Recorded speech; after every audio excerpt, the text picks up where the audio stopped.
বন্ধুরা এখন তো ধনেপাতার সিজন, তাই প্রত্যেকটা বাড়িতেই কম বেশি ধনেপাতা পাওয়া যাচ্ছে। কিন্তু যখন ধনেপাতার সিজন থাকে না, তখন যদি ধনেপাতা খাওয়ার ইচ্ছে করে তখন কি করবেন?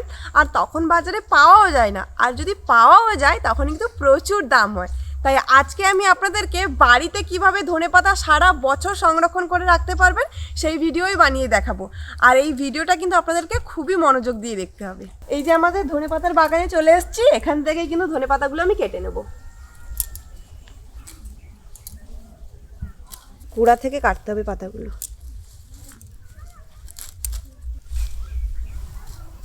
এই যে ঝুড়িটা নিয়ে এসেছি, এই ঝুড়িটা একদম ভর্তি করে ধনেপাতা নেব।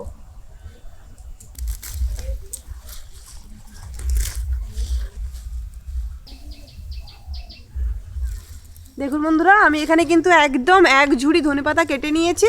এবারে আমি রান্নাঘরে চলে যাব। এই ধনেপাতা সংরক্ষণের কিন্তু কিছু প্রসেস আছে, যেটা আপনাদেরকে স্টেপ বাই স্টেপ দেখতে হবে। ভিডিওটা যদি স্কিপ করে যান তাহলে কিন্তু ঠিক করে বানাতে পারবেন না। দেখা গেলো আমি মাঝখানে কিছু বললাম, সেটা আপনারা দেখতেই পেলেন না, অথচ এইরকমভাবে বাড়িতে বানালেন, কিন্তু তারপর দেখলেন বেশি দিন থাকলো না, ধনেপাতাটা নষ্ট হয়ে গেল। তখন কিন্তু আমাকে বলবেন না যে রাইদি তোমার মতো করে তোমার ভিডিও দেখে বানালাম, কিন্তু বেশি দিন থাকলোই না, ধনেপাতাটা কম দিনের মধ্যেই নষ্ট হয়ে গেল।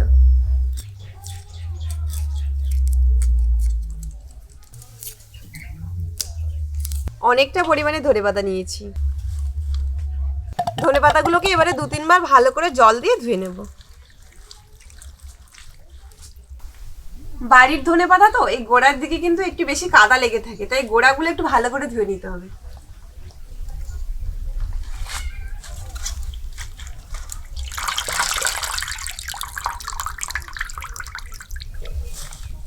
ধনেপাতাটা ধোয়ার পরে ধনেপাতার গায়ে কিন্তু প্রচুর জল থেকে গেছে, আর এই ধনেপাতা সংরক্ষণ করে রাখতে গেলে ধনেপাতার গায়ে কিন্তু একটুও জল রাখা যাবে না।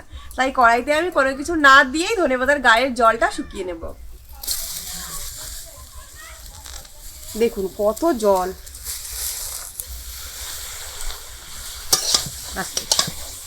এইভাবে একটু নেড়ে চেড়ে এই জলটা শুকিয়ে নিতে হবে। ধনেপাতাটা কড়াইতে দেওয়ার পরে এত সুন্দর গন্ধ ছাড়ছে, দারুণ। আর আমাদের বাড়িতে কিন্তু বন্ধুরা ধনেপাতার একটা কমন রেসিপি সবসময় হয়, সেটা হচ্ছে ধনেপাতা বাটা। এত ভালো লাগে গরম ভাতের সঙ্গে খেতে, দারুণ লাগে। ধনেপাতাটা দেখুন একদম ঝরঝরে করে শুকিয়ে নিয়েছি। এবার এই ধনেপাতাটাতে আমি কোনো রকমের জল ছাড়াই কিন্তু একটা সুন্দর পেস্ট বানিয়ে নেব।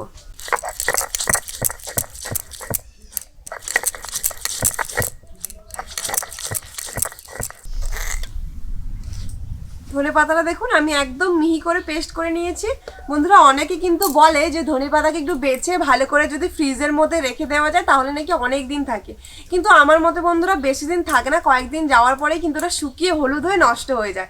কিন্তু আজকে আমি আপনাদেরকে ধনেপাতার যে আচারটা বানিয়ে দেখাবো, এইভাবে যদি আচার বানিয়ে রাখেন তাহলে কিন্তু ধনেপাতা সারা বছর থাকবে, আর যখন খুশি তখন খেতে পাবেন, শুধু মাঝে মধ্যে একটু রোদে দিতে হবে। ধনেপাতার আচার বানানোর জন্য সর্ষের তেল নিয়েছি। তেলের মধ্যে কয়েকটা শুকনো লঙ্কা দিয়ে দিচ্ছি, আর দিয়ে দিচ্ছি কয়েক কোয়া রসুন।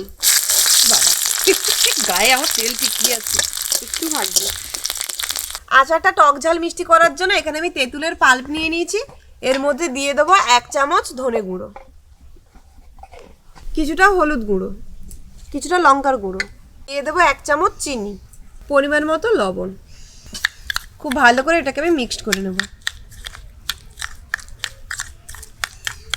ভাজা ভাজা হয়ে গেছে, এবারে এর মধ্যে আমি দিয়ে দেবো কালো সর্ষে, অল্প একটু আদা বাটা দিয়ে দেবো।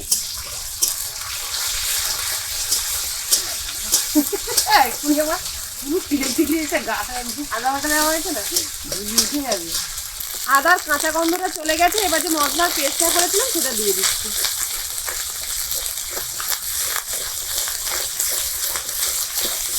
মশলাটাকে কিন্তু এই পর্যায়ে খুব ভালো করে ভেজে নিতে হবে, কেননা ধনেপাতা দেওয়ার পরে বেশিক্ষণ কিন্তু আর ভাজা যাবে না।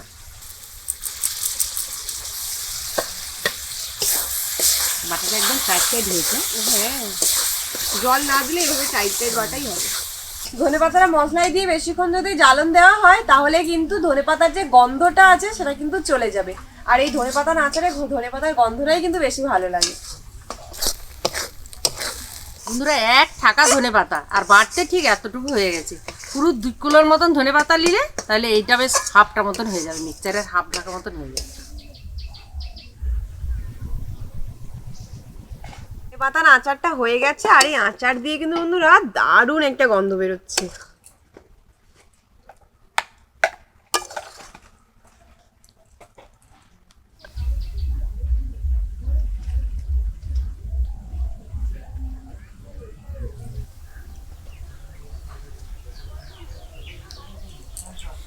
বন্ধুরা এখন কিন্তু বাজারে ধনেপাতা খুবই সস্তায় পাওয়া যাচ্ছে, তাই আপনারা ধনেপাতা বাজার থেকে কিনে নিয়ে এসে আমি যেইভাবে আচারটা বানিয়েছি এইভাবে যদি আচার বানিয়ে বাড়িতে রেখে দেন তাহলে কিন্তু সারা বছর আপনারা ধনেপাতা খেতে পারবেন।